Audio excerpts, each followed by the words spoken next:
জীবনে ভালো কিছু পেতে গেলে অনেকটাই কষ্ট করতে হয়। ঠিক তেমনই ভালো কিছু রান্না করে খেতে গেলে অনেকটা কষ্ট করে রান্না করে তারপরে খেতে হয়। এটাই হলো আমাদের বাস্তবতার জীবন। হ্যালো বন্ধুরা, আসসালামু আলাইকুম। সবার কী অবস্থা?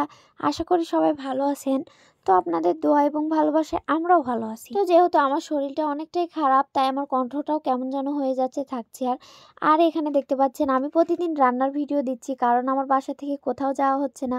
কারণ আমি অনেকটাই অসুস্থ, আর কোথাও জার্নি করাটাও আমার পক্ষে ঠিক না।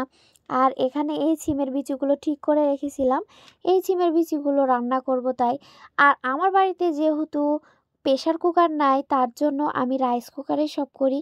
আর এই রাইস কুকারে আমি সিদ্ধ করতে দিয়েছিলাম, আর এটা যদি সুন্দরভাবে সিদ্ধ না হয় তাহলে কিন্তু ভালো হয় না। আর মাশাআল্লাহ এমন সুন্দর হয়ে সিদ্ধ হয়ে বড় বড় হয়ে গেছে যে ভাবতে পারিনি যে এত সুন্দর হয়ে যাবে। তো আজকে আমি এটা ২টা মাছের মাথা দিয়ে রান্না করব, তার জন্যই আমি এগুলো সব ঠিক আর যেহেতু আমার শাশুড়ি মা খেতে চেয়েছে, তার জন্য একটু সুন্দর করে তো রান্না করতে হবে। অনেকে বলেন যে আপু, আপনি প্রেগনেন্সি অবস্থায় এত সুন্দরভাবে বসে রান্না করতে পারেন।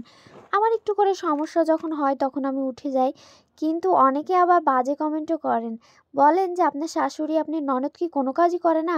অবশ্যই করে। তো আপনাদের সাথে একটা ভিডিও শেয়ার করে অবশ্যই দেখবেন। বেশ সুন্দর একটি ক্যাম্পেইন চলছে। আপনারা যারা ফ্রিতে আইফোন গিভওয়ে পেতে চান, তাহলে আমার বায়োতে থাকা লিংকে গিয়ে নাম এবং নাম্বার দিয়ে রেজিস্ট্রেশন করে ফেলুন। ভাগ্যে থাকলে আপনিও আইফোন 16 প্রো ম্যাক্স পেয়ে যেতে পারেন। এখানে অ্যাকাউন্ট করলেই পেয়ে যাচ্ছেন 587 টাকা বোনাস। তাছাড়া বন্ধুদের রেফার করলে পেয়ে যাচ্ছেন আজীবন বোনাস।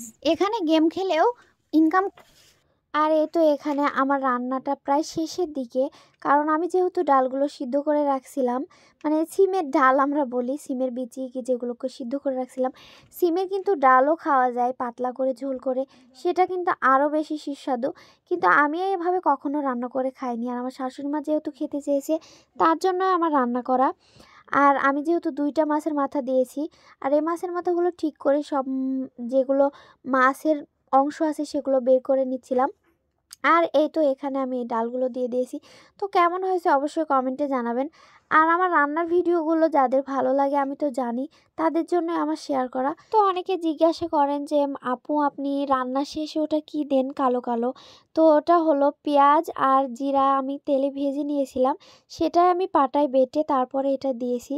তো এটা দিলে আর একটু বেশি স্বাদ হয়। আর এখানে তো আমি আর আপনাদের ভাইয়া রান্না করে যেহেতু আপনাদের সাথে খাওয়াটা শেয়ার করি, তার জন্য দুইজনে খেতে চলে আসছি। তো এখানে আমি আপনাদের ভাইয়াকে তুলে খাওয়াই দিচ্ছিলাম। তো আজকের ভিডিওটি কেমন হয়েছে অবশ্যই কমেন্টে জানাবেন। আর আমি চেষ্টা করব আপনাদের জন্য নিত্য নতুন ভিডিও তৈরি করার, কিন্তু আমার শরীরের পক্ষে সেরকম সম্ভব হচ্ছে না। তো সবাই ভালো থাকবেন। আল্লাহ হাফেজ সবাইকে।